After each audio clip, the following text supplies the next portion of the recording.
and Phil Lowe is on his feet. He is beginning this address now. Central banker, but I certainly feel the most fortunate.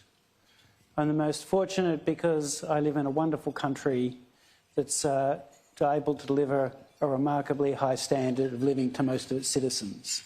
I think it's easy to forget that as we deal with many of the challenges that we deal with. So here in Australia, we're served by strong public institutions. We enjoy a high standard of living, good public services, and we're incredibly fortunate.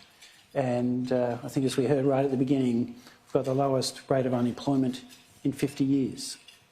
We're fortunate here, and I feel fortunate to be the Central Bank Governor.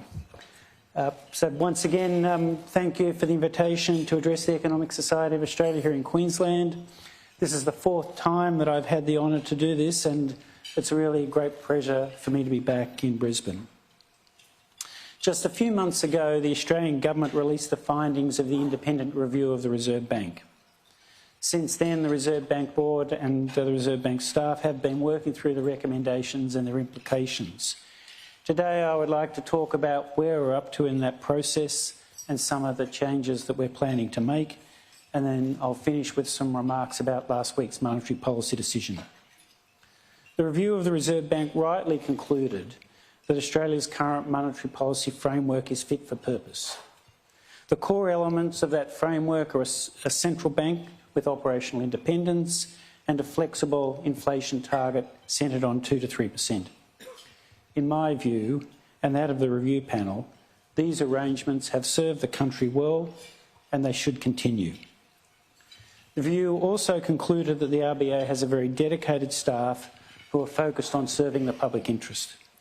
The Reserve Bank staff are skilled and professional, and they carry out their work to an extraordinarily high standard. The RBA is also very highly regarded internationally, something that I hear often when I travel overseas. But as times change, we need to change too. The world we're facing is increasingly complex, and it's been right to re-examine how we take and communicate monetary policy decisions and how we're managed internally. So the board and the bank staff have supported the review process, and we've been working constructively through the recommendations. Broadly speaking, the recommendations cover 3 general areas. First is the legislation that the RBA operates under. The second is how we undertake the monetary policy decisions and how we communicate those decisions. And the third element of the review is how the RBA is managed internally as an organisation. The legislation is a matter for the Australian Government and the Parliament, and the other 2 areas are largely matters for the board and the bank's management, so that's where I'd like to focus my remarks today.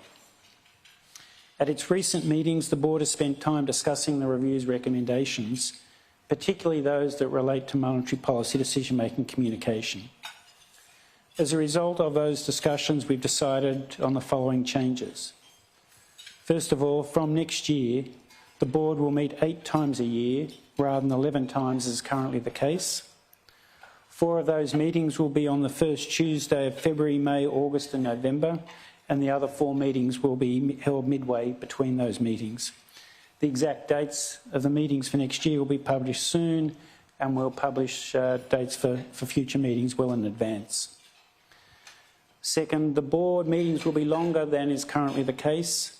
They'll typically start on the Monday afternoon and then continue on the Tuesday morning. The outcome of the meeting will still be announced at 2:30 on the second day, typically a Tuesday, as it is now. Third, all board members will have the opportunity to attend an internal staff meeting some time before the actual board meeting itself. This will allow the board members to hear directly from and ask questions of a broader range of staff. Fourth, the post-meeting statement announcing the decision will be issued under the name of the board, not, as is currently the case, the Governor. Fifth, the Governor will hold a media conference after each board meeting explaining the decision, and the media conference will typically be held at 3:30 p.m, an hour after the decision. Sixth, the quarterly statement on monetary policy will be released at the same time as the outcome of the board meeting, rather than on the following Friday, as is currently the case. Given this and the other changes we're thinking about, we're reviewing the structure of this quarterly statement.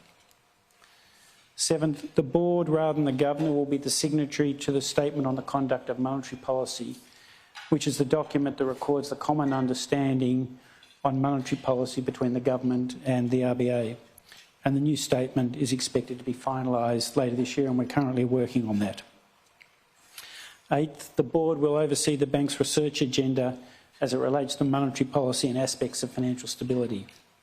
And ninth, the bank will continue with its current approach to climate change analysis, focusing on the implications of climate change for the economy, inflation and the financial system. And 10th, the board will work with the Treasury to undertake 5-yearly open and transparent reviews of the monetary policy framework. Together, these changes are significant and they represent a substantial response to the recommendations of the review. The less frequent and longer meetings will provide more time for the board to examine issues in detail and to have deeper discussions of monetary policy strategy, alternative policy options and risks, as well as on communication. And likewise, the staff will have more time for analysis, with less time spent preparing summaries of recent developments.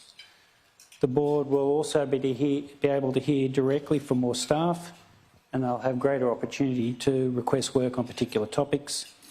And the post-meeting media conferences will provide a timely opportunity to explain the board's decisions and to answer questions, and it will complement our existing approach to communication, including speeches like this with Q&A. Together, there's a significant package of reform that will contribute to better decision-making and communication.